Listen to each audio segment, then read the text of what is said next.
On a Friday night in late October, when the rain hammered the cracked pavement outside Old Maple Diner and the streetlights flickered their usual uncertain yellow, Marcus Sullivan cleared the last table of his shift. The woman had sat in the corner booth for 90 minutes. Black Armani suit, the kind that cost more than 3 months of his rent. A single cup of coffee, refilled twice. One slice of apple pie she'd barely touched. No phone in her hands, no book, just sitting, watching. The bill came to $8.50. Marcus ran her credit card, slid the receipt across the counter. She signed it without looking at him, left the merchant copy face down, and walked into the rain without a word. Marcus picked up the receipt. The tip line, blank, $0. He felt the familiar weight settle in his chest, that dull ache of disappointment he'd learned not to show. Rich people rarely tipped well. They thought the meal was enough. He folded the receipt and moved to clear her table, already thinking about the electric bill due Tuesday, the brake pads his car needed, the protein bars Emma liked that he couldn't afford this week. That was when he saw the envelope. White, crisp, folded once beneath the edge of the plate. On the outside, in handwriting too precise to be careless. For the waiter who remembers names. Marcus's hand shook as he picked it up. Inside, a business card, heavy stock with embossed lettering in a single sheet of paper. The card read, Victoria Sterling, CEO, Sterling Industries. The note said, I need to see you. This is not charity. This is a proposal. Come to Sterling Industries tomorrow at 10 o'clock a.m. Ask for me. Don't ignore this. He knew that name. Everyone did. Forbes had ranked her among the top 50 self-made women in America. Tech industry, billions. The kind of person who moved through the world like gravity bent around her. And she just left him $0 in a cryptic note that might be a prank, might be a scam, might be something he couldn't even begin to understand. Marcus slipped the card and note into his apron pocket and finished his shift in a fog. 2 hours earlier, the dinner rush had been its usual chaos. Frank Morrison sat at the counter, his trucker cap pushed back, telling a story about a load of refrigerators he'd hauled through a Montana blizzard. Marcus had heard it twice before. He listened anyway, nodding in the right places, refilling Frank's coffee for the third time. You're gonna fall asleep at the wheel if you keep drinking that, Frank. Frank waved him off, but pushed the whiskey glass away. You worry too much, kid. Someone has to. In booth 3, Beth Harper hunched over a textbook, her coffee gone cold an hour ago, 19 years old, studying nursing at the community college. Marcus had watched her count out coins more than once, her face going red when she came up short. Tonight, she'd ordered the cheapest thing on the menu, toast and coffee. When Marcus brought the check, he'd already crossed out the total and written 0. Beth looked up, her eyes suddenly wet. Marcus, I can't. You can. Pay it forward someday. He moved to the next table before she could argue. His phone buzzed in his pocket. He stepped into the kitchen where Tony Reeves was scrubbing down the grill, 50 years old with the kind of hands that had worked kitchens since he was 15. It's Emma. Tony nodded without looking up. Go ahead. Marcus answered on the second ring. Hey, sweetheart. Daddy. Emma's voice was small and sleepy. 7 years old and already too used to these late-night calls. I miss you. When are you coming home? The question hit him in the chest like it always did, that guilt sharp enough to cut. Not until late, baby. But Mrs. Henderson next door is right there if you need anything. I know. A pause. I just wanted to say goodnight. Good night, Emma. I love you. Love you too, Daddy. Marcus stayed there after she hung up, staring at the cracked tile floor. 5 years of this. 5 years of missing bedtime and school plays and the sound of her breathing in the next room. Jennifer used to say he was the best father she knew. He wondered what she would think now if she could see him standing in this kitchen at 9:30 on a Friday night, his daughter asleep next door at a neighbor's house because he couldn't afford to stop working. Jennifer Sullivan had been a nurse at County Hospital. They'd met when he brought his grandmother in for pneumonia, and she'd stayed 2 hours past her shift to sit with them because his grandmother was scared, and Marcus was 23 and didn't know what to do. Jennifer worked doubles and overnight shifts and never complained. The night before she died, she'd kissed Emma's forehead and told Marcus, give her the life I couldn't give her. He'd been trying. God, he'd been trying, but trying wasn't the same as succeeding. The accident happened on a Tuesday afternoon. A drunk driver ran a red light at the intersection of 5th and Main. Jennifer died before the ambulance arrived. Emma was 2 years old. Someone had to be there when she woke up. Someone had to make breakfast and tie her shoes and read her stories before bed. Someone had to be a father during the hours that counted. Before the accident, Marcus had worked as a software developer for a firm downtown. Decent salary, $68,000 a year. Health insurance, a 401k, a future that made sense.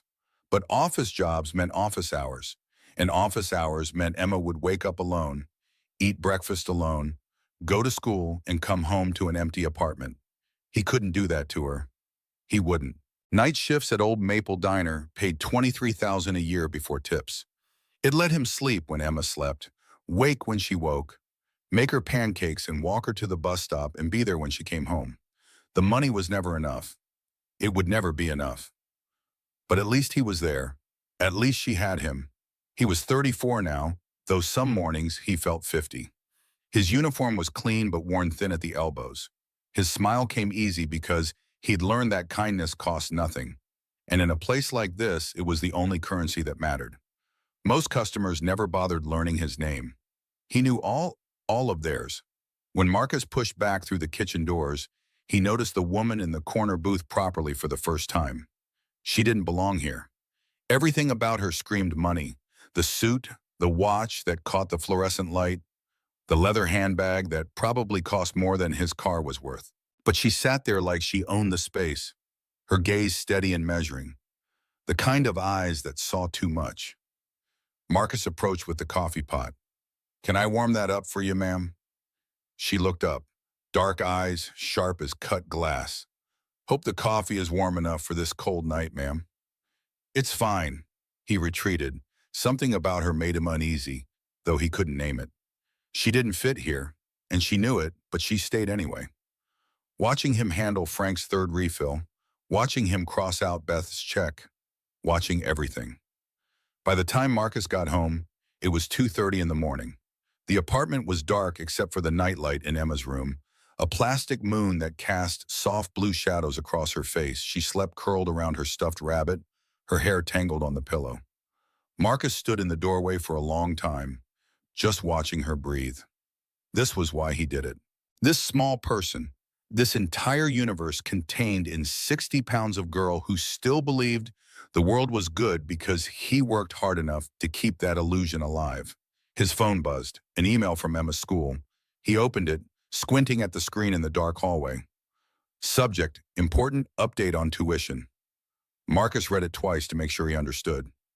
Westbrook Preparatory Academy was implementing a new enhanced STEM program. The curriculum would expand to include advanced mathematics, coding workshops, and laboratory sciences. It was an incredible opportunity for the students. It was also expensive. Next semester's tuition was increasing from $1,200 to $2,800, effective immediately. Marcus sat down on the edge of his bed and stared at the wall. Emma couldn't transfer schools. She had friends at Westbrook. Her teachers knew her name, knew that her mother had died, knew to call Marcus if she seemed sad or withdrawn. It was the only stable thing in her life after Jennifer's death. The one place where she felt safe and normal and seen. He couldn't take that away from her. He wouldn't. But $2,800. His bank account had $340 in it. He got paid next Friday, $430 after taxes. Rent was $850, due in a week. Utilities another $120. Groceries, guess Emma's after-school care. The numbers didn't work. They never worked. The note in his apron pocket felt heavy. He pulled it out and read it again. Victoria Sterling, Sterling Industries. 10 in the morning. This is not charity. This is a proposal. What kind of proposal? What could a billionaire possibly want from a waiter who couldn't even afford his daughter's school tuition? Marcus thought about ignoring it, throwing the note away, pretending this night had been like any other night, just another shift clearing tables and counting tips that didn't add up to enough. Rich people didn't help poor people without wanting something in return. That was how the world worked. He'd learned that lesson over and over every time a customer in a $1,000 suit left $2 on a $30 tab and didn't even look at him on the way out. But then he thought about Emma. about the email from her school, about the $340 that wouldn't stretch no matter how hard he tried to make it. If there was even a 1% chance this could help her, could he really walk away? He lay down but didn't sleep. He watched the ceiling and thought about Jennifer, about the night before she died when she'd held his face in her hands and made him promise, give her the life I couldn't give her. He'd been trying. God, he'd been trying. But trying wasn't enough. At 6 in the morning, Emma crawled into his bed, her hair a mess, her eyes half closed. She pressed her face against his shoulder, warm and small, and trusting in a way that made his throat close. Did you sleep well, Daddy?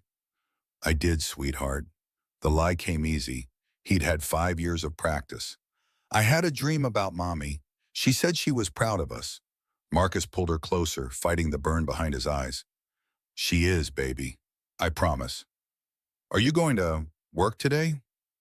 Not until tonight. We have the whole day. Emma smiled and closed her eyes again. Marcus held her and stared at the wall and made his decision.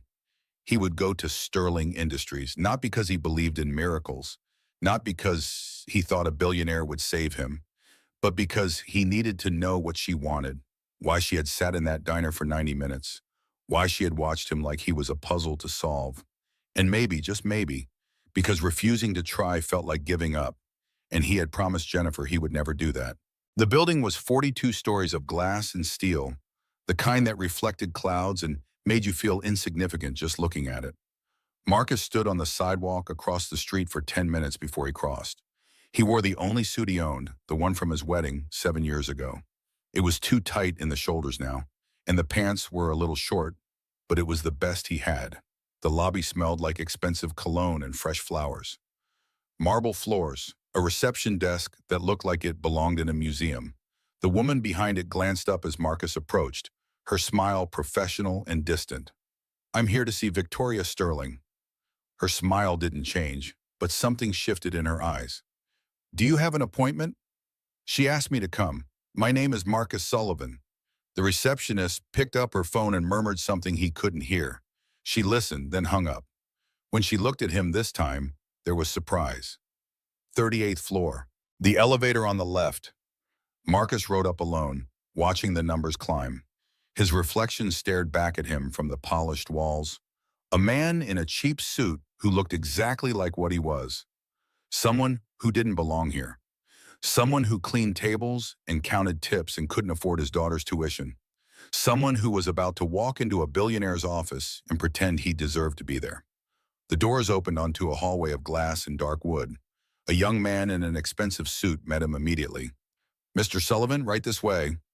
They walked past offices where people sat at computers worth more than Marcus's car, past conference rooms with views that stretched to the horizon. The assistant stopped at a set of double doors at the end of the hall and knocked twice before opening them. Mr. Parker is here.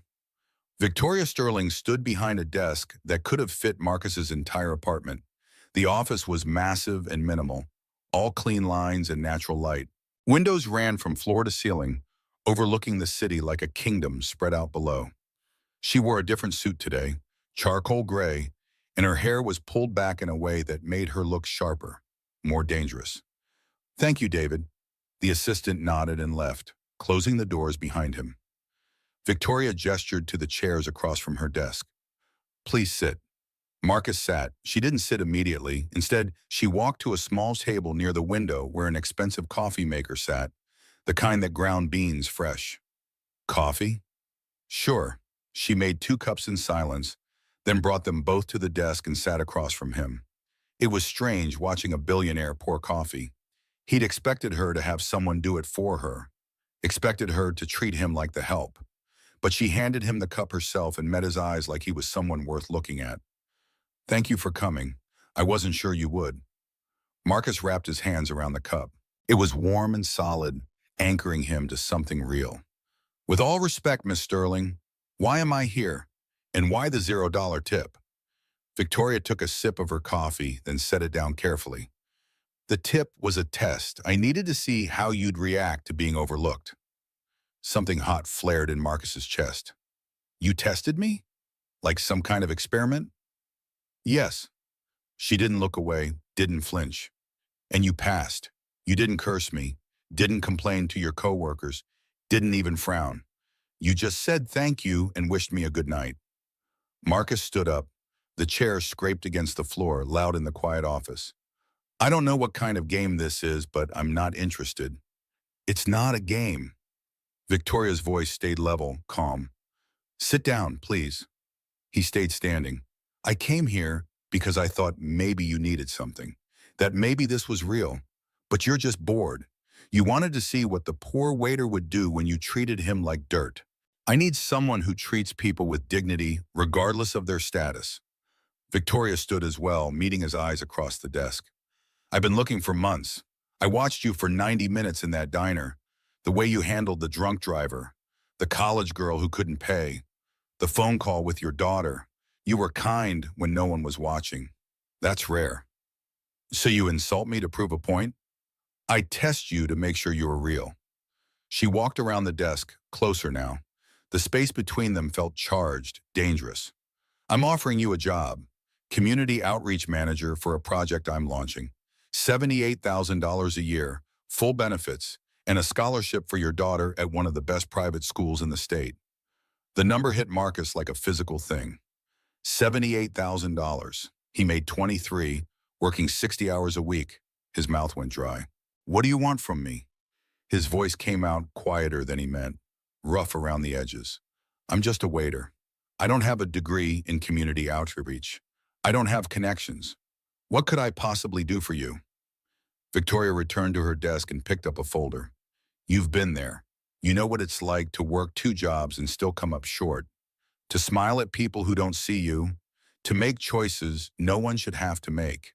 I need someone who won't treat struggling families like charity cases, someone who will see them as people. She handed him the folder. Marcus opened it slowly. Inside, documents, spreadsheets, photographs. The header on the first page read, Second Chances Initiative. He read through it, his hands starting to shake. A program for single parents in difficult circumstances. Job training, placement assistance, childcare support, educational grants for their children. The budget ran into the millions. You want me to run this? I want you to help build it, to make sure it actually helps people instead of just making me feel good. Victoria sat back down. You have 3 days to think about it. If you say yes, you start in 2 weeks. Marcus closed the folder. This is too much. There has to be a catch. The catch is that you'll work harder than you've ever worked, that you'll carry the weight of knowing families are depending on you, that you'll have to make decisions that affect real lives. She met his eyes. If that sounds easy, then you're not the right person.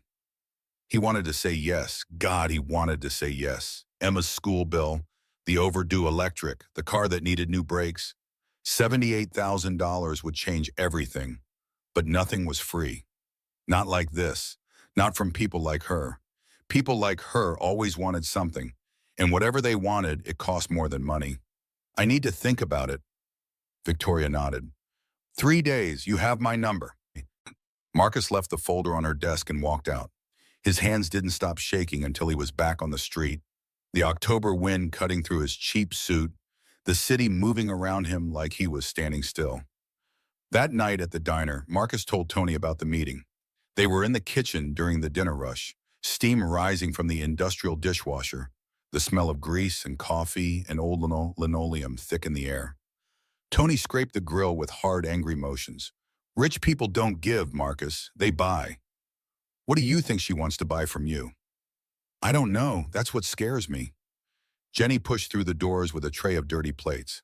25 years old, working her way through cosmetology school, the kind of tired that went bone deep. I heard about Sterling. My cousin worked for one of her companies. She's ruthless in business. Fires people without blinking. You sure you want to get involved with someone like that? Marcus leaned against the counter, the doubt wrapping tighter around his chest. I don't know what I want. You want to take care of your kid? Tony's voice softened. We all get that. Just make sure you're not trading one kind of broke for another. After his shift, Marcus picked up Emma from Mrs. Henderson's apartment next door. The older woman waved away his thanks like always, her hands worn from 60 years of factory work, her smile still kind. Emma was tired, rubbing her eyes as they walked the 2 blocks home through streets that smelled like rain and exhaust. Can we stop at the store, Daddy? I need pencils for school. They went to the 24-hour grocery on the corner. The fluorescent lights were too bright, and the floor was sticky, with decades of spilled soda and tracked-in mud. Emma held his hand as they walked down the school supply aisle. She picked out the cheapest pack of pencils, already knowing not to ask for the fancy ones with the cartoon characters, already trained by 5 years of watching her father count money and put things back on shelves.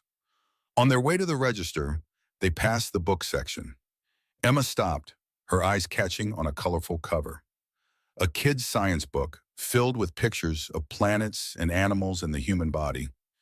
$18. Marcus watched her reach for it, then pull her hand back. Daddy, can I? She stopped herself, looking up at him with those eyes that were too much like Jennifer's. Never mind, I can get it from the library. Marcus looked at the book, looked at his daughter's face, looked at the way she'd already learned not to ask, not to want, not to expect anything more than what they had. Next time, sweetie. It's okay, Daddy. She said it with such easy acceptance that it broke something in him. I can borrow it from the library. They bought the pencils and walked home in silence. After Emma was asleep, Marcus sat at his laptop and searched for Victoria Sterling. Pages of results came up, articles about her company, interviews about her philanthropy, a Forbes profile from 2 years ago that painted her as a titan of industry, self-made and ruthless and brilliant. He clicked through them, reading everything he could find. Most of it was what he expected. Tech industry, started her company in a garage and built it into something worth billions. But then he found an older article, buried several pages deep.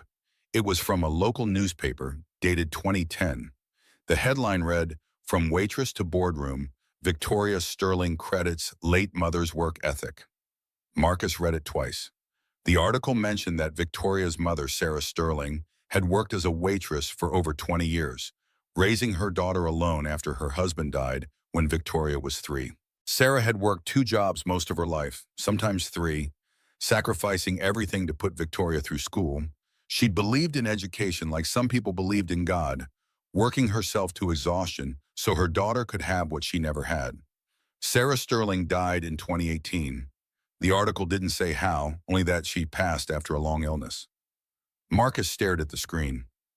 Victoria's mother had been a waitress, a single parent, just like him, just like Jennifer would have been if their positions had been reversed, if Marcus had been the one in the intersection that Tuesday afternoon. He thought about the test, the $0 tip, the way Victoria had watched him all night.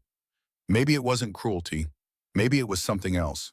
Maybe she was looking for something she recognized, something she'd lost when her mother died. The next morning, Emma crawled into his bed at 6, her hair wild, her eyes still heavy with sleep. She pressed her face against his shoulder and breathed out slowly, content in the way only children could be, believing that their father's presence was enough to keep the world safe. Daddy? Yeah, sweetheart. I dreamed about Mommy again. She was in a garden and there were butterflies everywhere. She said she was proud of us. Marcus's throat closed.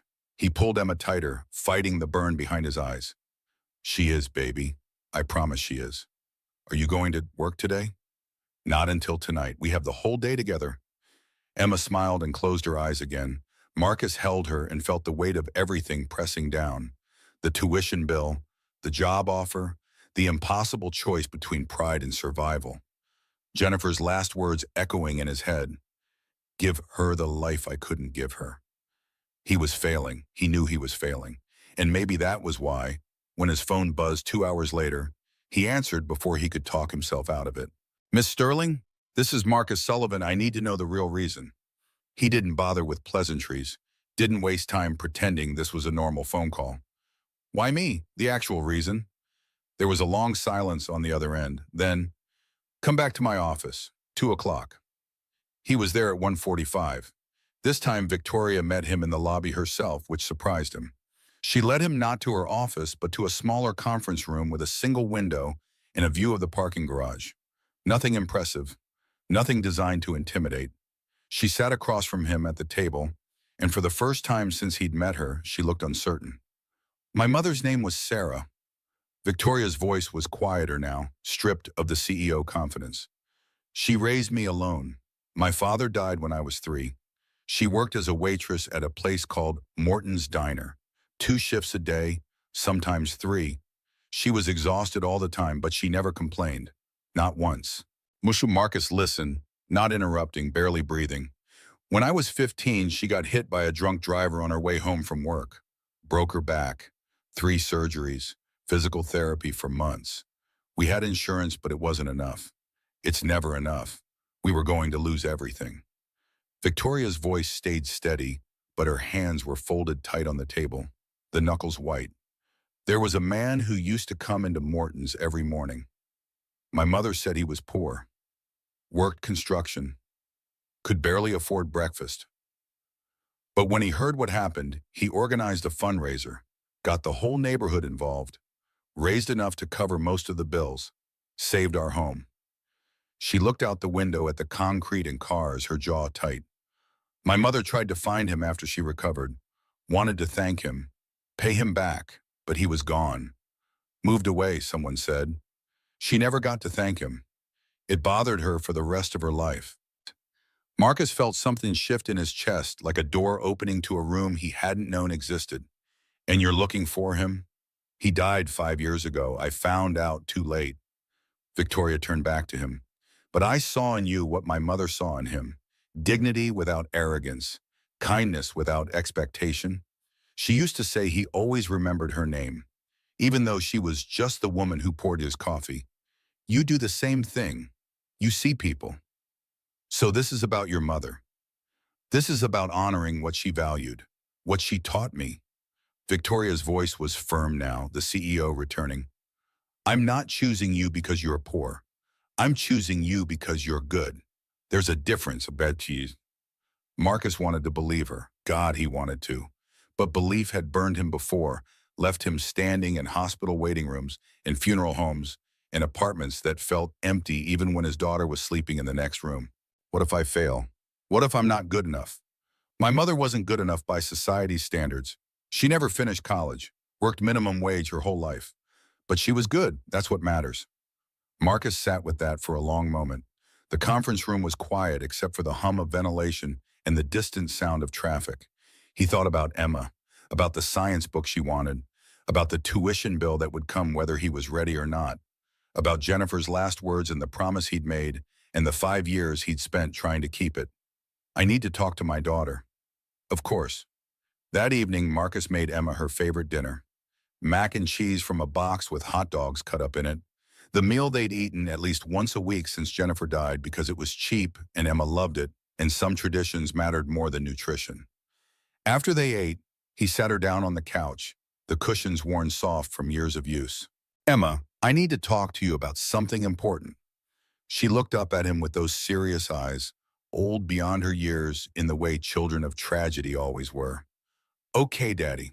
He told her about the job offer, kept it simple, explained about the money and the opportunity and the school, watched her face for any sign of worry, any indication that this would hurt her more than help. Would we have to move? She asked. No, baby. Same apartment, same neighborhood, same friends. Would you still work at night? No, I'd work during the day. I'd be home for dinner every night. Her face lit up in a way that made Marcus's chest hurt, made him realize how much he'd been stealing from her without meaning to. Really? Really? She threw her arms around his neck, her small body warm and trusting and so full of hope it terrified him. Then you should do it, Daddy. I miss you at dinner. Marcus held her tight, his throat closing, the words stuck somewhere between his heart and his mouth.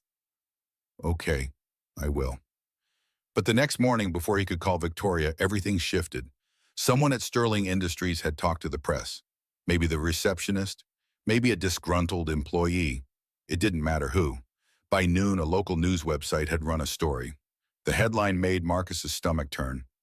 Billionaire Sterling plucks waiter from diner for high-paying position. What's the real story? The article was full of speculation, questions about why a successful CEO would hire someone with no experience. implications about their relationship that stopped just short of saying anything actionable but made the suggestion clear enough. By that afternoon, everyone at the diner knew. Tony wouldn't look at him. Jenny kept giving him pitying glances like he'd done something shameful. Even Bob pulled him aside during his shift, his face grave. "Marcus, I don't know what's going on with you and that woman, but be careful. People are talking. There's nothing going on. It's just a job." Bob clapped him on the shoulder, his grip firm. "I believe you, son, but the world's not kind to people who rise too fast." The worst part came that evening. Emma's teacher called. Mrs. Patterson's voice was careful, measured, the tone of someone delivering bad news they wish they didn't have to share. Some of the kids at school had heard their parents talking. They were teasing Emma, calling her dad names they didn't understand but knew were meant to hurt. Gold digger, user, worse things Mrs. Patterson wouldn't repeat. Emma came home crying, her face blotchy, her small body shaking with sobs she'd been holding in all day. Marcus held her in his lap, wiping her tears with hands that wanted to break something, wanted to find whoever had hurt his daughter and make them understand what it felt like to be 7 years old and have your world collapse. "Daddy, did you do something bad?" "No, baby. Daddy didn't do anything wrong." "Then why are they being mean?" "Because people don't always understand, but it's getting to be okay, I promise." After she fell asleep, Marcus sat in the dark apartment and felt the rage and shame and helplessness twist inside him until he couldn't breathe. Everything he'd done to protect Emma, and now she was suffering because of him, because he'd dared to think things could be different, because he'd been stupid enough to hope. He called Victoria. His voice was tight when she answered, barely controlled. "I can't do this. I can't let my daughter suffer because of me." "Marcus, listen. The money isn't worth her dignity. I'm sorry, I can't." He hung up before she could respond, sat there in the dark and felt like he was drowning, like Jennifer was watching him fail from wherever the dead went, watching him break the promise he'd made in that hospital room 7 years ago. The knock came at 8 the next morning. Marcus opened the door to find Victoria Sterling standing in the hallway of his apartment building, looking completely out of place in her expensive coat and heels. The fluorescent hallway light made her look softer somehow, more human. "Can I come in?" He let her in because he didn't know what else to do. She looked around the tiny apartment, the secondhand furniture, the toys scattered on the floor, the life they'd built from scraps and stubbornness. Emma was eating cereal at the small table, still in her pajamas, her eyes red from last night's crying. She looked up, surprised. "Who's that, Daddy?" Victoria walked over and crouched down next to Emma's chair, getting down to her level in a way that seemed practiced, genuine. She pulled a wrapped package from her bag. "Hi, Emma. I brought you something." Emma's eyes went wide. "How did you—" "Your dad told me you liked science. I thought you might like this." Emma looked at Marcus, uncertain. He nodded. She took the package carefully, unwrapping it slowly like it might disappear if she moved too fast. Inside, the $18 science book from the grocery store. The one she'd wanted. The one she'd learned not to ask for. "Thank you," Emma whispered. Victoria stayed crouched there, her eyes level with Emma's. "Your dad is the bravest man I know. He said no to a lot of money because he loves you. He wanted to protect you. That's what real fathers do." Emma's lip trembled. "But the kids at school don't know what they're talking about." Victoria's voice was gentle but firm, the kind of certainty that could anchor a drowning person. "My mom was like your dad. She worked hard. People looked down on her sometimes. But I was proud of her. And you should be proud of your dad. He's a good man. Don't let anyone tell you different." Emma nodded, tears running down her cheeks. Victoria stood and turned to Marcus. "I'm handling the newspaper. They'll print a retraction by tomorrow. And I've already called Emma's school. If any child harasses her again, there will be consequences." She met his eyes. "If you walk away, I respect that. But know this, you're not doing this for money. You're doing this so other families don't have to feel what you're feeling right now. Your daughter will be proud, not because you're rich, because you help people." She walked to the door, then stopped. "You still have 2 days of your decision period left. Think about it."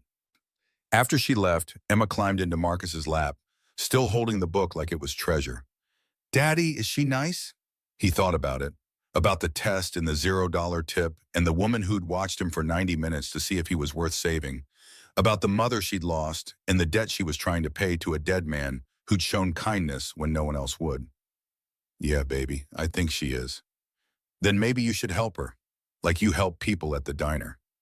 Marcus held his daughter and looked at the book in her hands and thought about hope, about whether it was worth the risk, about whether refusing to try was just another kind of failure. The next morning, he called Victoria. I'm in, but I have conditions. I'm listening. 6-month trial period. I don't take the scholarship for Emma until I've proven I can do the job. I keep working 1 shift a week at the diner to remember where I came from. And every decision about the program goes through me. I'm not a figurehead. If I do this, I do it right. There was a brief silence, then, deal, you're tougher than I thought. I learned from watching my wife work doubles. When can you start? 2 weeks. I need to give Bob proper notice. 2 weeks. Victoria's voice held something that might have been pride. Welcome aboard, Marcus. The first month was harder than anything Marcus had imagined. Sterling Industries felt like foreign territory, all glass walls and polished surfaces that reflected a version of himself he didn't recognize. The other employees looked at him with suspicion, their whispers following him down hallways. The guy Victoria plucked from a diner, the charity case she felt sorry for. He heard it all, even when they thought he couldn't. Marcus arrived at 6:30 every morning.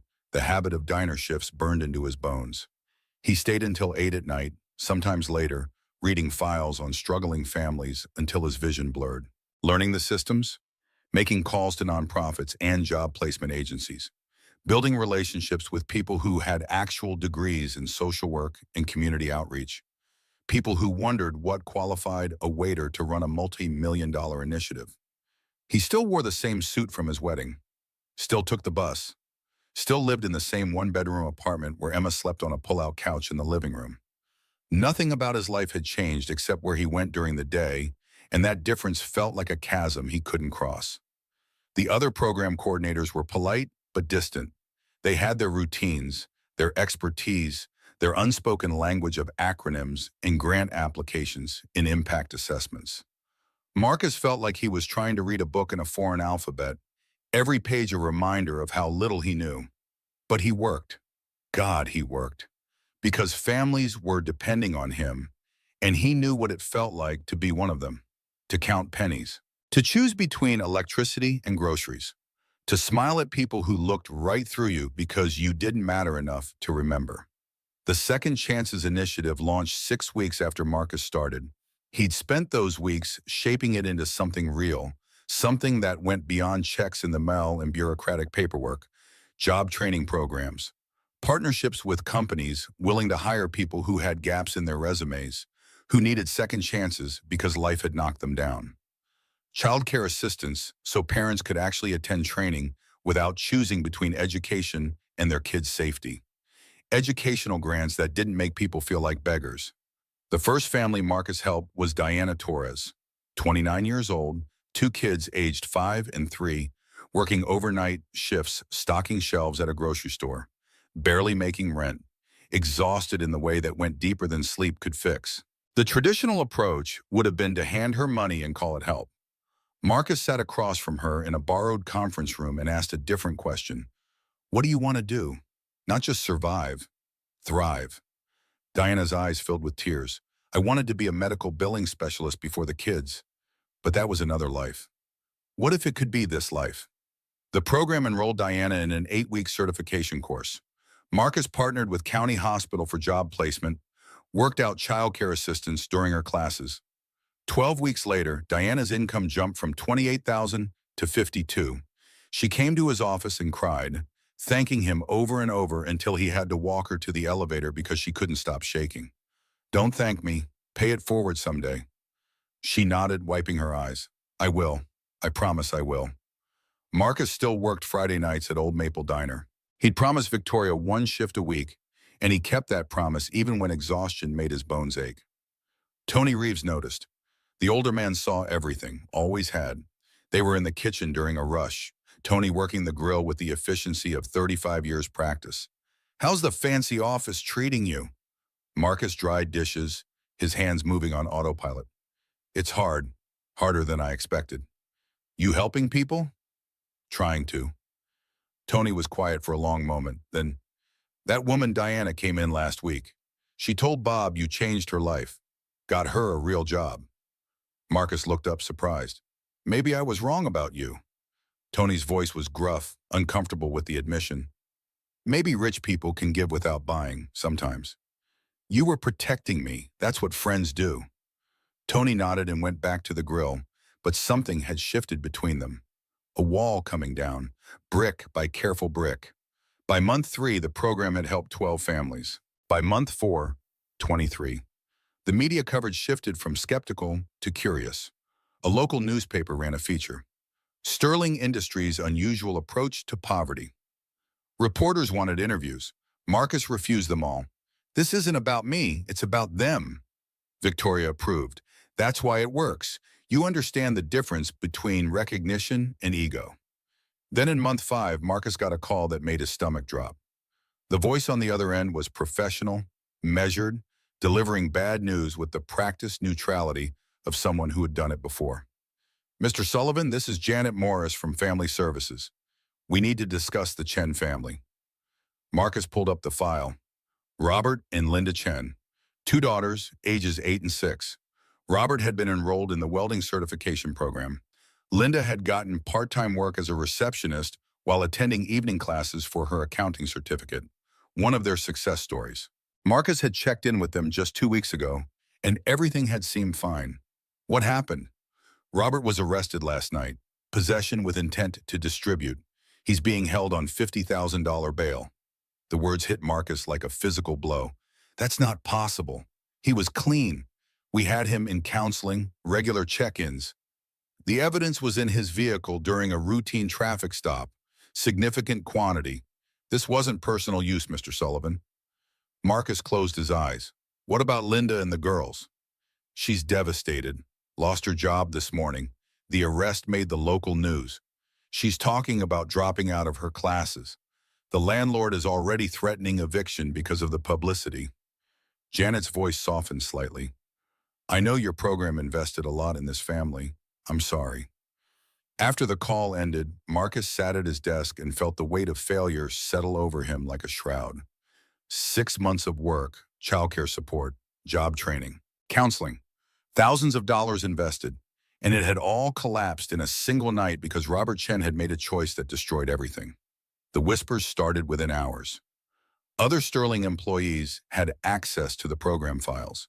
They knew the Chen family had been a showcase example, one of the families Marcus had highlighted in reports to the board. Now those same people were asking quiet questions. How much due diligence had really been done? What kind of screening process allowed a drug dealer into a program funded by Sterling Industries? Was this what happened when you hired someone with no actual experience in social work?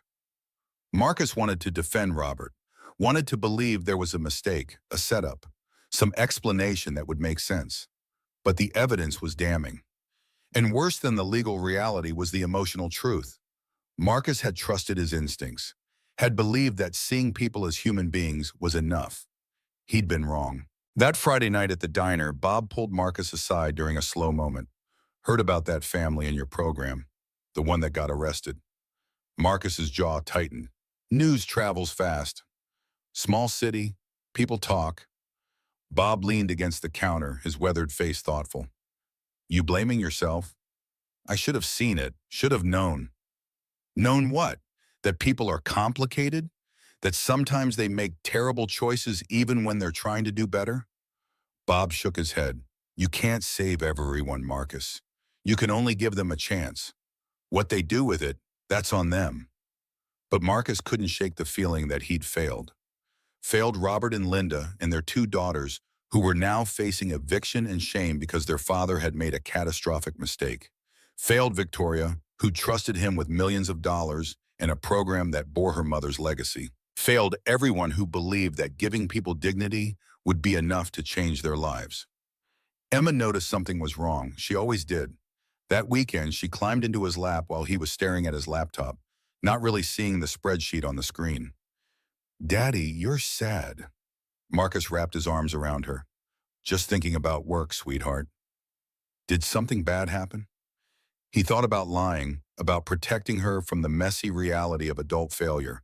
But Emma deserved honesty, and she was already too good at reading his face to be fooled by easy reassurances.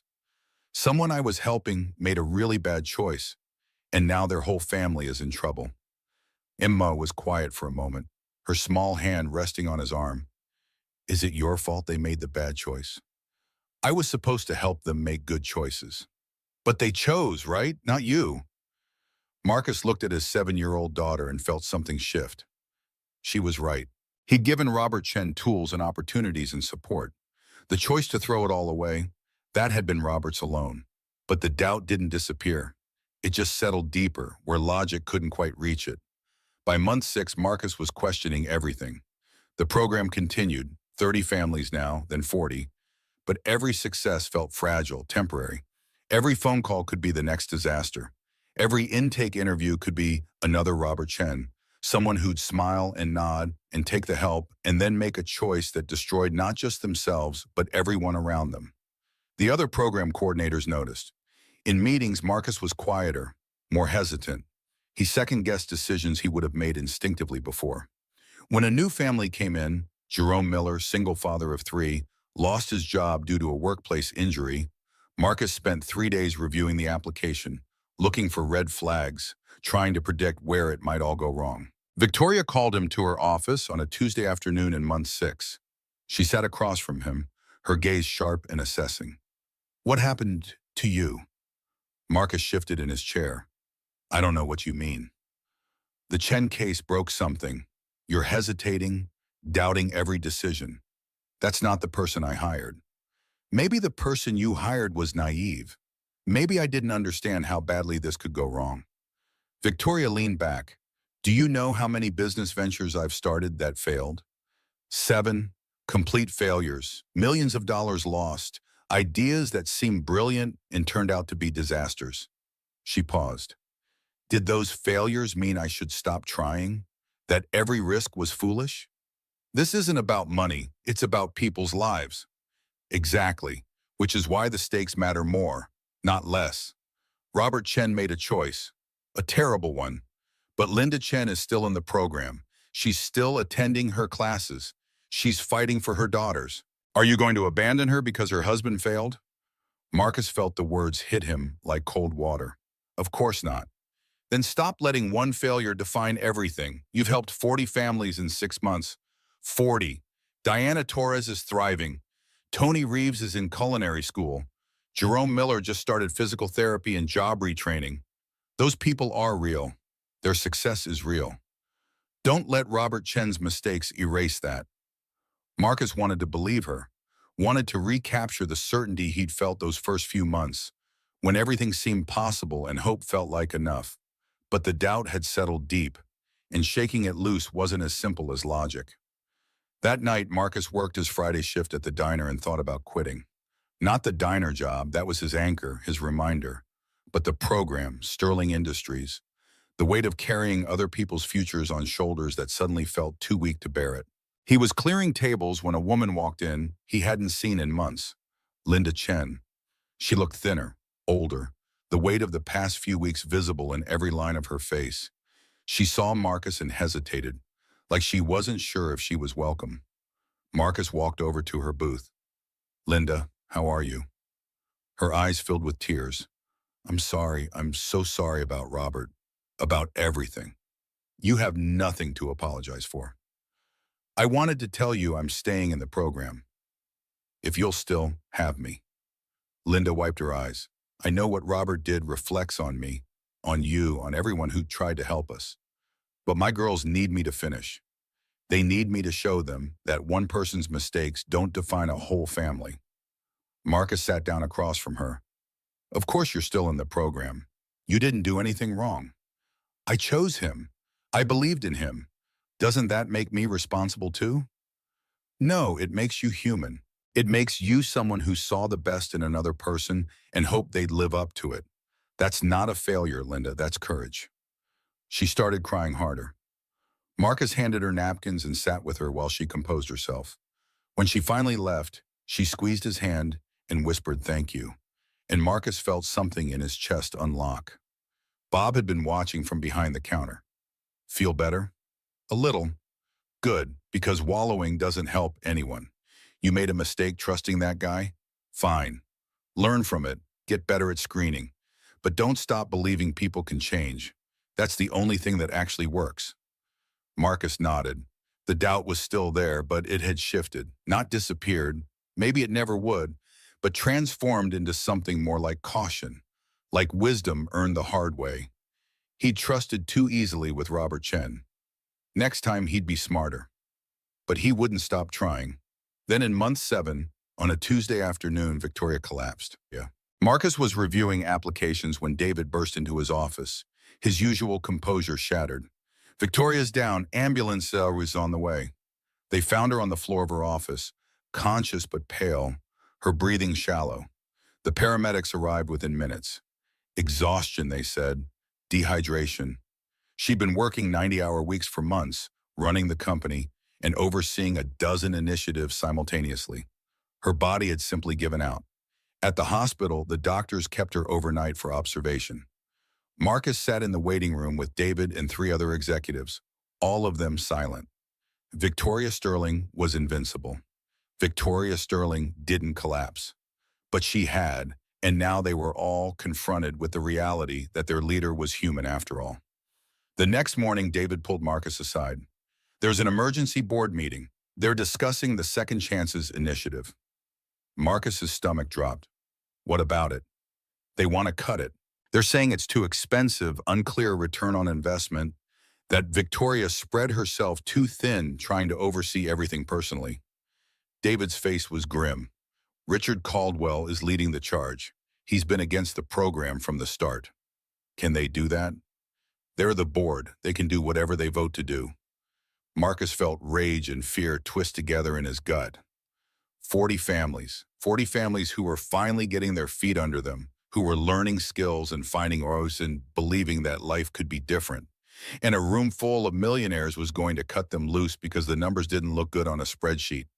When's the meeting? Tomorrow morning, 8 a.m. David looked at him carefully. You're not invited, Marcus. It's a closed executive session. Marcus nodded, but he was already planning. The next morning, Marcus arrived at Sterling Industries at 7. He wore his wedding suit, the shoulders still too tight, the pants still too short. He took the elevator to the executive floor, where the conference room sat at the far end of the hall. Through the glass walls, he could see the board members gathering. 12 people in expensive suits, coffee service laid out. The kind of meeting that decided the fate of thousands without ever seeing their faces. Marcus walked in, uninvited. Richard Caldwell looked up, his silver hair perfectly styled, his face settling into an expression of cold displeasure. Mr. Sullivan, this is a closed meeting. I know, I'm here anyway. The other board members shifted uncomfortably. Marcus stayed standing, his hands steady despite the fear churning in his stomach. He thought about Diana, about Tony, who'd finally started believing, about Linda Chen, fighting to save her family despite her husband's catastrophic mistake, about Emma asking why he didn't help other kids like her. You want to cut the program? I'm here to tell you why you shouldn't. Caldwell's voice could have frozen water. We've reviewed the numbers. The numbers don't tell you everything. Marcus looked at each board member in turn. I could show you spreadsheets and projected returns. I could talk about tax benefits and positive press, but that's not why this matters. He moved closer to the table, the physical space between him and them feeling like a chasm he was determined to cross. Victoria's mother was a waitress, worked 2 jobs her whole life. When she got hurt, a construction worker who could barely afford breakfast organized a fundraiser to help her. Saved their home. Saved Sarah Sterling's life. That man didn't do it for tax benefits. He did it because he saw her, because she remembered his name, because dignity matters more than spreadsheets. The room was absolutely silent. Marcus felt the weight of every eye on him, but he didn't look away. You're not investing in a program. You're investing in dignity, and dignity pays back in ways money can't measure. It pays back in kids who grow up without shame, in parents who can look their children in the eye, in communities that remember kindness and pass it forward. Marcus put his hands flat on the conference table. Diana Torres was one of our first participants. She's already volunteering to help other mothers. Tony Reeves is mentoring younger cooks. Linda Chen is finishing her degree despite her husband's arrest, showing her daughters that one person's mistakes don't define a whole family. That's not on any spreadsheet, but that's what lasts. That's what builds something bigger than profit margins. His voice grew stronger, fueled by months of watching families transform. If you cut this program, you're not just cutting costs, you're cutting hope. You're telling 40 families that they don't matter enough to invest in, that their dignity isn't worth protecting. And I won't be part of that. Marcus straightened. Either you keep it running or I walk. Your choice. He turned and left before anyone could respond. His hands started shaking in the elevator, the adrenaline finally catching up. He just threatened to quit in front of the board of directors. He just walked into a closed meeting and delivered an ultimatum to people who could crush him without a second thought. He went to his office and waited. 2 hours later, David appeared in his doorway. The board voted. Marcus's heart stopped. And? Unanimous decision to continue funding. Richard Caldwell himself proposed increasing the budget by 30%. David was smiling. What did you say to them? The truth. That afternoon, Victoria called from the hospital. I heard what you did. You gave me a chance. I just protected it. You did more than that. You reminded them why we started this company, why any of this matters. Her voice was tired but steady. Thank you, Marcus. How are you feeling? Like I've been hit by a truck. The doctors say I need to delegate more, work fewer hours. She laughed, the sound rough. Apparently, I'm not invincible. None of us are. No, but some of us are brave enough to walk into rooms where we don't belong and tell the truth anyway. That's its own kind of strength. 2 weeks later, Victoria returned to the office. She looked thinner, more fragile than Marcus had ever seen her. But her eyes were sharp, her presence still commanding. She called Marcus to her office on her first day back. I'm promoting you, Director of Community Outreach. $92,000 a year. Marcus opened his mouth to protest. Don't argue, you earned it. More importantly, you've proven you can handle the responsibility. She slid a document across her desk. I'm also restructuring my workload. I can't oversee everything personally anymore. I need people I trust to carry the vision forward. People like you. I don't know what to say. Say yes. Yes, Victoria smiled. Good, because we're expanding to 3 more cities, and you're going to help me choose the directors for each location. Marcus left her office feeling like he'd stepped through a door into a different version of his life. The program was growing. Families were thriving. Emma came home from school now talking about her science project on gravity and how kindness spreads like invisible forces pulling people together. At the diner that Friday, Tony clapped him on the back. Heard you got promoted. Fancy title and everything. Don't start. I'm serious. I'm proud of you, man. You did what you said you'd do. You helped people. Tony paused. Speaking of which, I've been thinking, that culinary program you told me about. Marcus looked up surprised. Think there's room for an old kitchen guy who wants to be more than a short order cook? 2 weeks later, Tony enrolled in a certification program to become a sous chef. The program covered tuition, connected him with a mentor at one of the best restaurants downtown. 6 months later, Tony would be making twice what he'd made at the diner, working in a kitchen where his skills finally meant something beyond survival. Marcus kept his promise. Every Friday night, he worked 1 shift at Old Maple Diner. Bob didn't need him anymore. Business was steady, staff was good, but Marcus needed the reminder. Needed to stay connected to the person he'd been, the struggles that still defined so many lives. Needed to remember that dignity wasn't something you achieved and left behind. It was something you fought for every day, in every interaction. The program helped 50 families by month 8, 70 by month 9. The success rate held above 80%, even accounting for Robert Chen's failure. Media coverage turned positive, though Marcus still refused personal interviews. This wasn't about him. It had never been about him. It was about Sarah Sterling and the construction worker who'd saved her, about Jennifer and the promise Marcus had made, about Emma and all the other children who deserved to grow up believing the world could be kind. about the invisible threads connecting stranger to stranger, act of generosity to act of generosity, building something stronger than any single person could create alone. The check from his first full month as director sat in Marcus's wallet for 3 days before he deposited it. $92,000 a year felt like more money than he knew what to do with. He paid Emma's tuition in full for the year, fixed his car's brakes, bought groceries without counting every item, put money aside for emergencies that had always felt like catastrophes waiting to happen. But he didn't move, didn't upgrade his apartment, or buy new clothes, or change the fundamental shape of his life. Because Emma's friends were here. Because Mrs. Henderson next door had been there for them when they needed help. Because this neighborhood, with its cracked sidewalks and flickering streetlights, was home in a way that money couldn't replicate. Some things you earned, some things you kept, and some things you remembered, no matter how far you climbed, because forgetting meant losing the part of yourself that mattered most. Part 2 complete, 5,012 words. By month 12, the Second Chances initiative had transformed from an experiment into a model. Victoria returned to work with new boundaries. No more 90-hour weeks, no more trying to control every detail. She'd learned something from the hospital bed that years of success hadn't taught her. Strength wasn't carrying everything alone. It was building a team capable enough to carry it with you. Victoria promoted Marcus to Director of Community Outreach with a salary of $92,000. The number still made him dizzy when he thought about it. 3 years ago, he'd been counting quarters for Emma's school supplies. Now he was overseeing a budget that ran into the millions, making decisions that affected hundreds of families across 5 cities. The program had scaled beyond anything Marcus imagined that first morning in Victoria's office. 120 families receiving support. 85% job placement success rate, average income increases of 60% within 6 months. 3 child care centers offering subsidized care. Partnerships with 15 companies actively hiring program graduates. Educational grants for over 300 children whose parents were finally stable enough to think beyond next week's rent. The numbers were impressive. But Marcus knew they didn't capture the real story.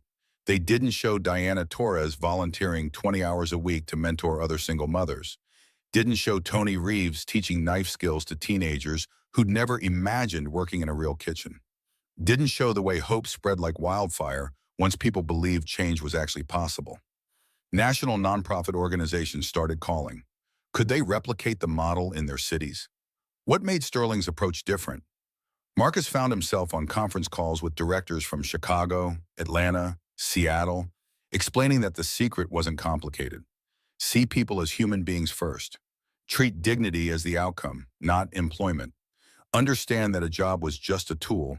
What mattered was giving someone the foundation to build a life worth living. Tony graduated from his culinary certification program in month 14. Marcus and Emma attended the ceremony at a hotel downtown, the kind of place Tony had probably never imagined himself belonging. Tony stood on stage in his new chef's whites, his weathered hands holding a certificate that represented 6 months of early mornings and aching feet and learning techniques he'd never had the chance to study. His voice cracked when he spoke. A year ago, I told Marcus Sullivan that rich people don't give, they buy. I was wrong about a lot of things. Some people invest, and that investment changes lives in ways that can't be measured. He looked directly at Marcus. Thank you for seeing something in a 50-year-old line cook that I stopped seeing in myself. Afterward, in the parking lot, Tony pulled Marcus into a rough hug. I started at Meridian next week. Sous chef, $65,000 a year. Marcus's throat was tight. You earned it. We both know that's not entirely true. You opened a door I didn't even know existed. Tony pulled back, his eyes wet. How do I pay that back? You already are. Those 2 kids you're mentoring at the community center? That's how it works. You pass it forward. 3 weeks later, an envelope arrived at Marcus's office. Heavy cream paper, embossed return address, Westbrook Preparatory Academy. He opened it standing by the window, the afternoon sun slanting through glass that no longer felt quite so foreign. The letter was formal, congratulatory. Emma Sullivan had been selected for the Victoria Sterling Excellence Scholarship. Full tuition for 4 years. Recognition of her academic achievement and her father's contributions to the community. an opportunity to access the kind of education that would open doors Marcus had never been able to walk through himself. He'd earned this, spent 14 months proving he could handle the responsibility Victoria had given him, transformed a theoretical initiative into something that actually worked. Emma deserved this. She was bright, curious, already reading 2 grades above her level. A school like Westbrook could nurture that, give her advantages that would compound over time. But when Marcus looked at the letter, all he could see was Emma in her current classroom. The way her teacher knew she sometimes got sad around Mother's Day and made sure she had extra support. The way her classmates had known her since kindergarten, knew her story, accepted her as one of them. The way she came home talking about lunch with Sarah and recess with Miguel, and how everyone was excited about the science fair. That evening, Marcus made Emma's favorite dinner, spaghetti with butter and parmesan, simple enough that she'd eat it without complaint. After the dishes were cleared, he sat her down on their worn couch. "Emma, I need to talk to you about something important." She looked up at him with those serious eyes, Jennifer's eyes, already bracing for news that might hurt. 7 years old, and she'd learned to expect complications. "Remember when I started my new job? Victoria said she'd help with school costs if things worked out." Emma nodded slowly. "Well, things worked out. There's a scholarship to a really good school, small classes, science labs, computers for every student, the best resources money can buy. Would I have to leave my school?" The question cut straight to what mattered. Marcus had underestimated his daughter again, thought she'd be excited about new opportunities. But Emma understood something he was still learning. "You'd make new friends." "Would they be like me?" Emma's voice was small. "Would they understand about mommy? Would they know what it's like when your dad works hard and things are still tight sometimes?" Marcus felt something crack in his chest. "No, baby, most of them wouldn't. Their parents are very wealthy. Their lives are different." And Emma was quiet for a long moment, her small hands twisting in her lap. "I like my school. Miss Patterson knows me. Sarah and Miguel know me. They remember mommy's name. Would the new kids understand why that matters?" Marcus looked at his daughter and saw a wisdom that had nothing to do with age. She understood that belonging wasn't about advantages. It was about being known, being seen, having a place where your story made sense to the people around you. "You're right, sweetheart. They might not understand." "Then I don't want to go. I want to stay where people know me." The next morning, Marcus called Westbrook Preparatory Academy's admissions office. The director sounded confused when Marcus declined the scholarship. "Mr. Sullivan, I'm not sure you understand what you're turning down. This is one of the most prestigious—" "I understand perfectly. My daughter needs to stay where she has roots, where the kids understand her life, where she's not the outsider trying to fit into a world that wasn't built for her. But the opportunities—" "She's 7 years old. The opportunity she needs most is to be herself without apology." Marcus hung up and called Victoria. "I'm declining the scholarship for Emma." There was a long pause on the other end. "Can I ask why?" "She needs to stay in a school where kids understand what it's like to have less, where she's not learning that her old life is something to be ashamed of." Marcus stared out his office window at the city stretching below. The fancy school would give her advantages, but it might cost her identity. Victoria was quiet for several heartbeats. Then, "My mother worked herself to death so I could go to private school. I got an education that opened every door, but I lost connection to where I came from. It took me years to find it again, and even now there are pieces I can't recover." "I don't want that for Emma. You're wiser than I gave you credit for. You're teaching your daughter that she's enough as she is. That's worth more than any advantage money can buy." Marcus felt the weight of the decision settle. Not regret, something closer to peace. She already has everything that matters. She just needs time to grow into it. The Second Chances Initiative celebrated its first anniversary in month 20. The event at Sterling Industries drew 200 people, families who'd been helped, board members who'd funded the expansion, media who documented the transformation. Emma and several other program kids helped serve food, proud to be part of something bigger than themselves. Diana Torres gave a speech that left half the room in tears. "This program didn't just give me a job. It gave me the ability to look my children in the eye and tell them we were going to be okay." It gave me dignity when I'd forgotten what that felt like. Tony demonstrated cooking techniques for a crowd that had probably never considered where their expensive restaurant meals came from. His hands moved with confidence now, creating beauty from simple ingredients, proving that skill and dedication mattered more than pedigree. Marcus stood at the back and watched it all unfold. Victoria found him there, her presence no longer intimidating, just familiar. You did this. We did this. You took the risk. I just made sure it lived up to the promise. Don't diminish what you've built. You turned an idea into a movement. Victoria's voice carried the kind of certainty that made him believe it might be true. 3 cities have already implemented versions of our model. 2 more are in planning stages. You've proven that treating people with dignity isn't charity, it's the smartest investment anyone can make. National Public Radio interviewed Marcus and Victoria together a week later. The first time Marcus had agreed to media attention, and only because Victoria asked him to. They sat in a studio downtown, microphones between them, a host who'd done her research asking questions that actually mattered. What makes your program different from traditional poverty assistance? Marcus leaned forward. We don't see poverty as a moral failing. We see it as a circumstantial challenge that requires practical solutions. Jobs, childcare, education. These aren't handouts. They're tools. We're just making sure people have access to the tools they need to build something sustainable. And the results speak for themselves.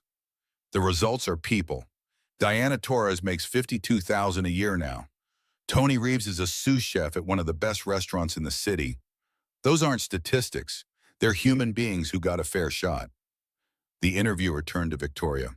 Why invest so heavily in a program that doesn't generate traditional returns? Because some returns can't be measured in dollars. My mother was a waitress who raised me alone. When she got injured, a man who could barely afford breakfast organized a fundraiser that saved our home. He died before I could thank him. This program is how I thank him, by being for others what he was for us. Forbes ran a profile the following month. The waiter who revolutionized corporate philanthropy. Marcus cringed at the headline but understood the impact. Other companies were watching. Other CEOs were asking if compassion could coexist with profit. The answer, it turned out, was yes.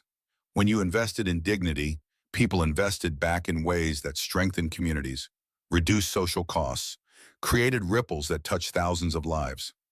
Marcus's salary as director of community outreach meant he could afford a better apartment. Emma could have her own bedroom. They could move to a neighborhood with better schools, safer streets, more opportunities. But when Marcus brought it up, Emma's response was immediate and firm.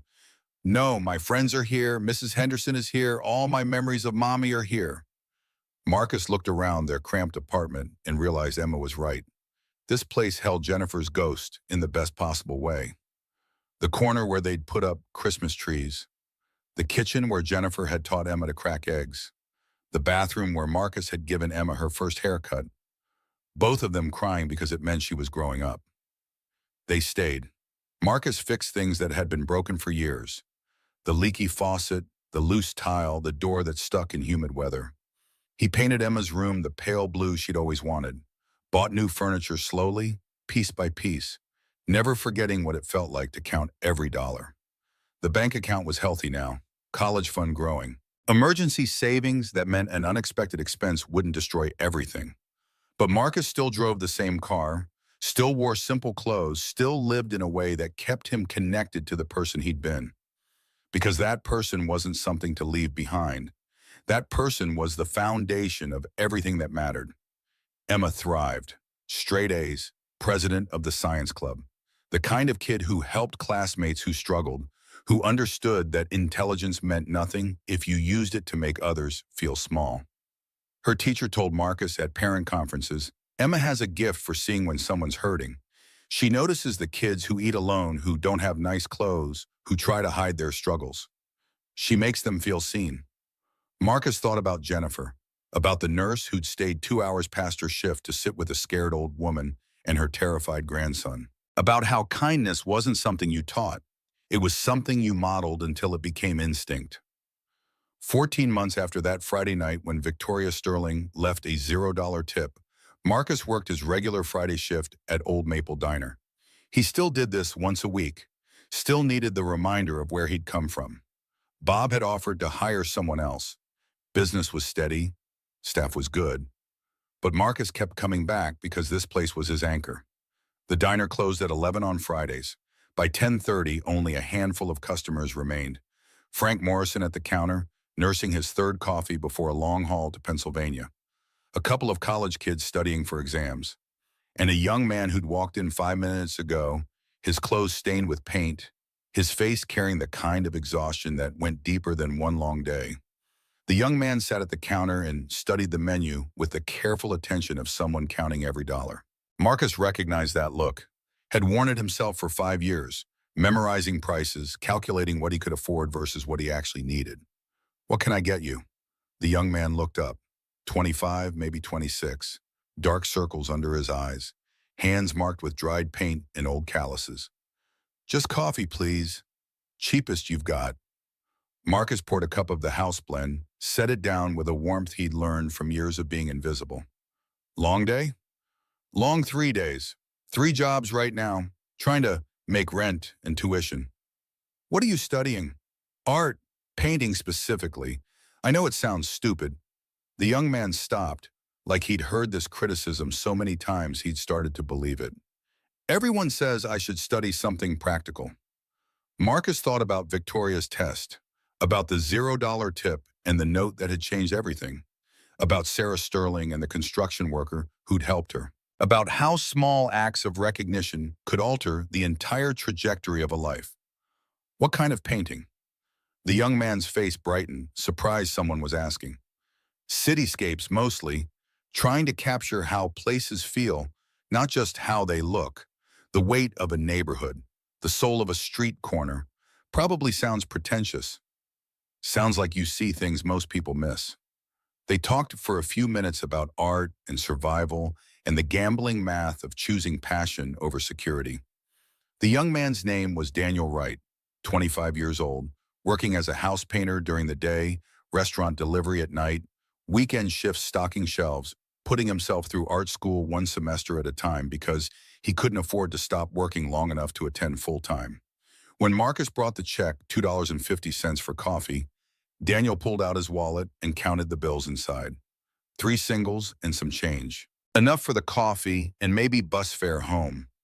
Maybe. Marcus picked up the check. "Someone paid it forward for you. Just remember to do the same someday." Daniel looked up, his eyes suddenly wet. "Are you serious?" "Dead serious. Go home, get some sleep, keep painting." "I don't know what to say. Thank you. I really needed this today." After Daniel left, Marcus cleared the counter and felt the satisfaction of completing a circle. From construction worker to Sarah Sterling, to Victoria, to him, to Daniel, and eventually to whoever Daniel would help when he could. This was how the world got better. Not through grand gestures, but through countless small recognitions that someone's struggle mattered, that their dream deserved protection, that their dignity was worth defending. Marcus turned to wipe down the coffee maker and stopped. In the corner booth, the same booth where this had all started 14 months ago, Victoria Sterling sat with a cup of coffee and a slice of apple pie she hadn't touched. He walked over, unable to suppress his smile.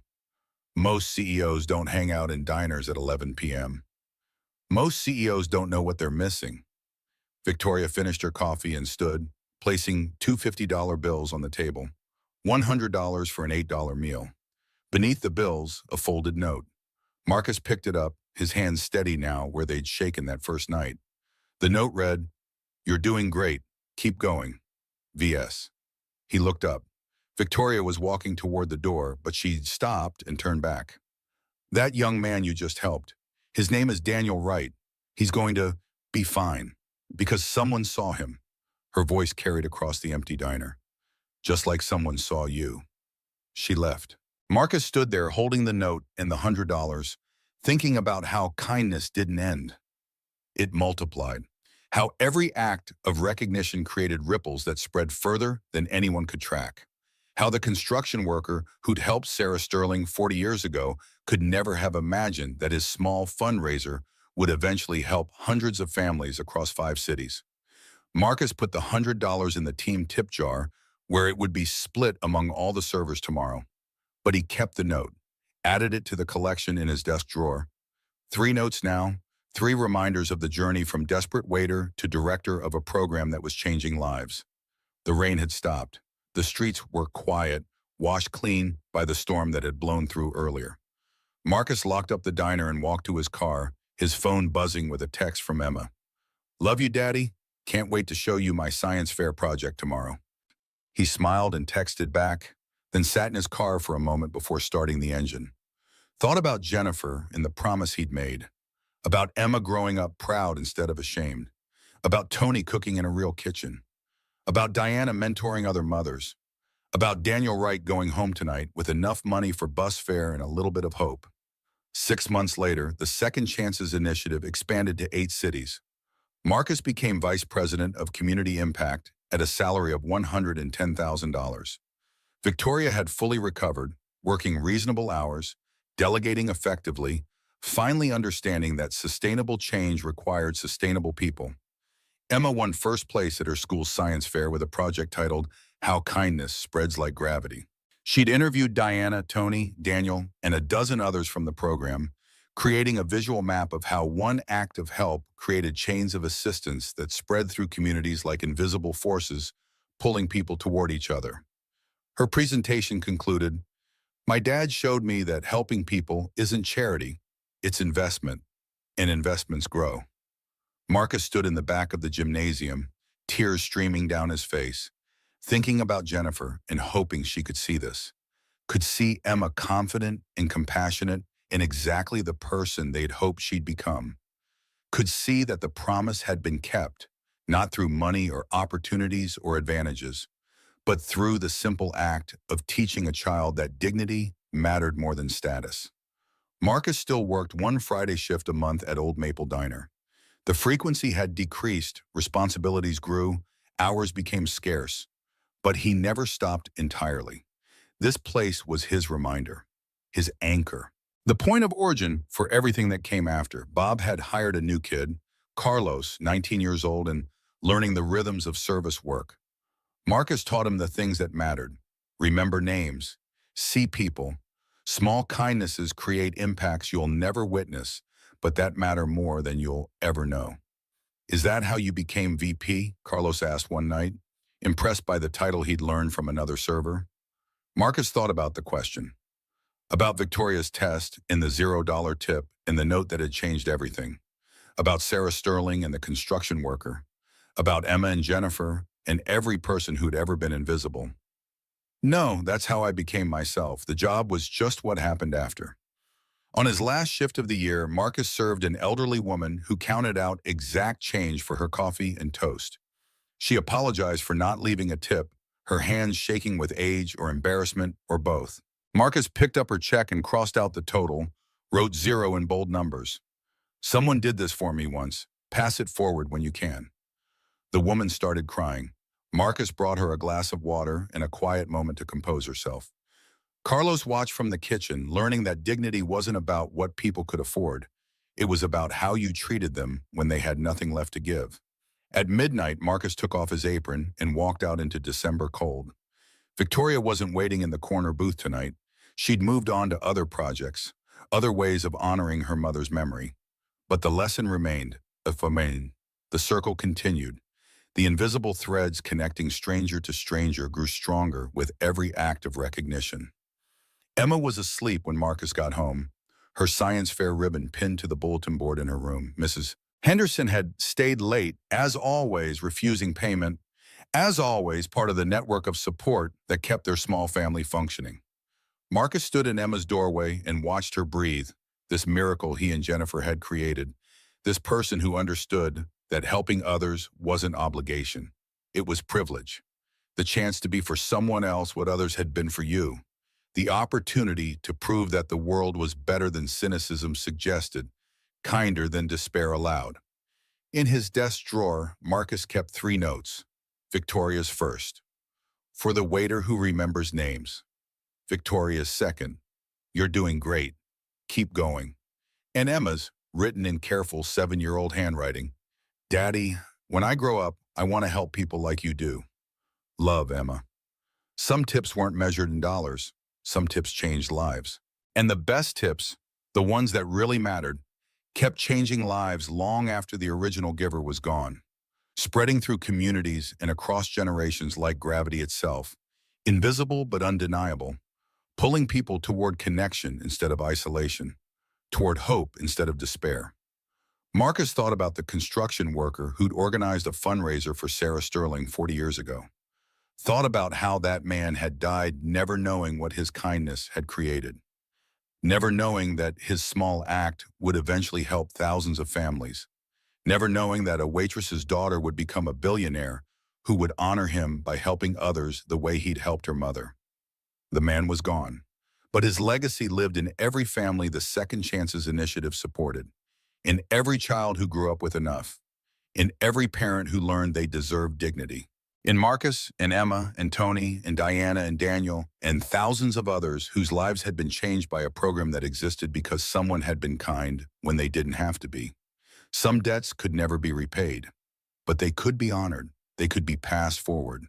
They could become the foundation of something bigger than any single person, any single act, any single moment of recognition.